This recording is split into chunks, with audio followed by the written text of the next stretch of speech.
Assalamualaikum warahmatullahi wabarakatuh.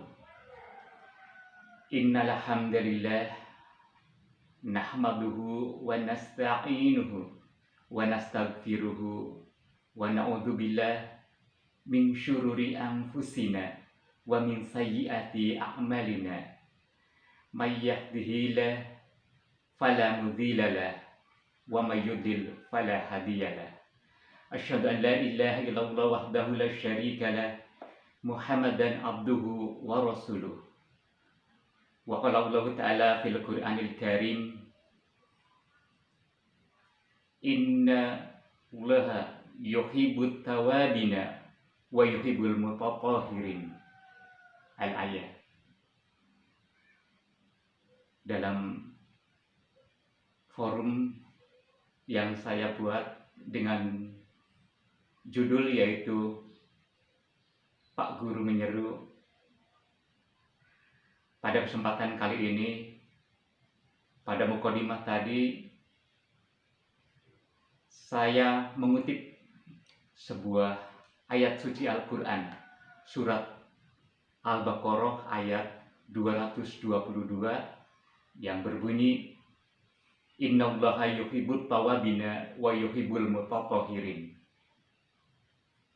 Yang artinya, sesungguhnya Allah Subhanahu wa Ta'ala menyukai, menyayangi hamba-hambanya yang taubat, dan menyukai atau menyayangi hamba-hambanya yang mensucikan diri. Sepotong dari ayat dari surat Al-Baqarah tadi ada kata tawabina, yaitu maknanya adalah bertobat.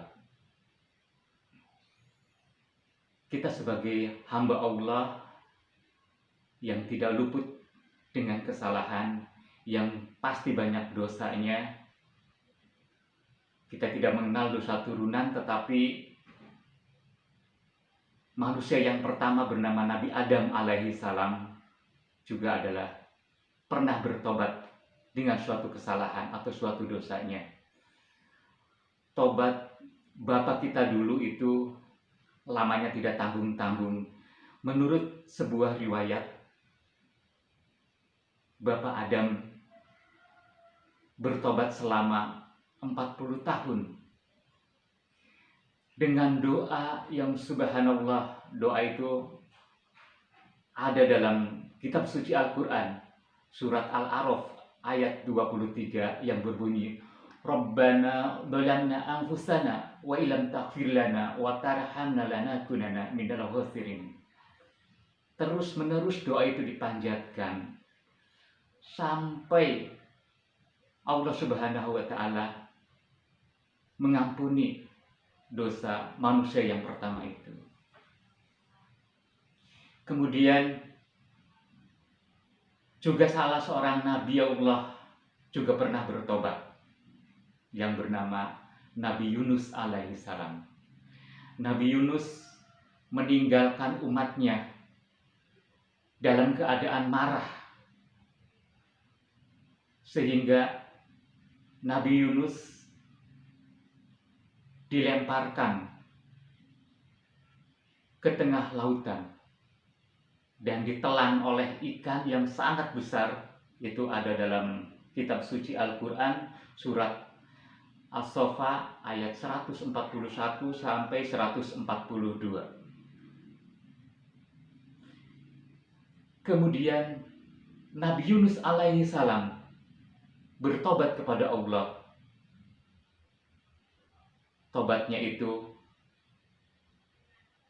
dengan bacaan yang subhanallah sangat menyentuh hati kita. La ilaha illa anta subhanaka inni kuntu minadh dhalimin. Nabi Allah Yunus mengakui kesalahannya, mengakui dosanya, mengakui kedolimannya. Terus menerus dipanjatkan doa itu ya, dalam kegelapan di dalam perut ikan nun selama 40 hari sampai dosanya diterima, doanya dikabul oleh Allah Subhanahu wa taala, dosanya dihapus oleh Allah Subhanahu wa taala. Dan kita pun yang banyak dosanya, jangan berkecil hati, jangan berputus asa dengan rahmat Allah, ya. Karena Nabi kita sudah menuntun kita untuk bertobat, untuk meminta ampun. Dalam sebuah hadis yang diriwayatkan oleh Tirmidzi dan Ahmad, sapa wonge kang maca Astaghfirullahaladzim alladzi la ilaha illa huwal hayyul qayyum wa atubu ilaih. Astaghfirullahaladzim alladzi la ilaha illa huwal hayyul qayyum wa atubu ilaih. Astaghfirullahaladzim alladzi la ilaha illa huwal hayyul qayyum wa atubu ilaih. Sebanyak 3 kali sebelum tidur. Itu ada di dalam hadis. Kemudian kita seorang hamba Allah, ya, yang selalu ingin tahu apa sih pahalanya bacaan tadi, apa sih upahnya bacaan tadi, apa sih ganjarannya bacaan tadi. Maka Nabi kita Muhammad Rasulullah Shallallahu Alaihi Wasallam sudah sangat tahu dengan keresehan kita, sudah hafal betul, ya, dengan kerewelan kita, selalu ingin tahu, baru kita mau melaksanakannya apabila mendapatkan pahala atau ganjaran. Maka hadis tersebut disambung dengan ghafarallahu lahu dunubahu. Gusti Allah bakal ngampura dosane wong mau. Wa in kana misla jabadi bahri. Walaupun dosanya sebanyak jabadil bahri atau buih di dalam lautan, Allah masih mau mengampuni dosa kita, dosa yang segitu banyaknya, ya. Dalam hadis itu digambarkan, ya, misla itu seperti jabadil bahri, buih yang ada di dalam lautan. Kemudian hadis itu belum selesai, masih disambung. Wa in kanas ada dawaraqil syajari. Walaupun dosanya sebanyak daun-daun yang ada di pohon, pangerane kulalan pangerane panjenengan sedaya masih gelem ngampura. Subhanallah. Hadis itu masih disambung. Keterangan Rasulullah masih ditambah karena tahu kerewelan kita. Wa in kanat ada dalam ramli azali. Wa in kanat, ya, sebanyak ada dalam ramli hitungan alizi, yaitu pasir. Pasir yang segitu banyaknya itu menggambarkan dosa kita yang juga segitu banyak, masih ghafarallahu, masih diampuni nang Gusti Allah.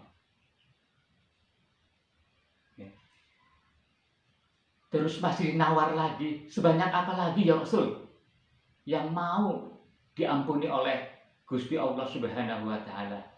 Wa in kanas adada ayyami dunia, sebanyak hari-hari yang ada di dunia, Gusti Allah masih gelem ngampura. Maka walaupun dosa kita nyundul langit, dosa kita sebanyak ombak dan buih di lautan, kita jangan terputus dengan rahmat Allah Subhanahu wa taala, karena Tuhan yang sangat senang dengan orang yang bertobat. Innallaha yuhibbut tawabina wa yuhibbul mutatahhirin. Sebenar-benare Gusti Allah itu seneng ning wong kang tobat lan seneng ning wong kang bersihi diri saking dosa. Insyaallah jangan berkecil hati, ya. Mudah-mudahan dosa yang sundul ke langit bisa diampuni dengan amalan setengah menit. Subhanallah. Jazakumullah khairan hasiro. Wabillahi taufiq wal hidayah. Assalamualaikum warahmatullahi wabarakatuh.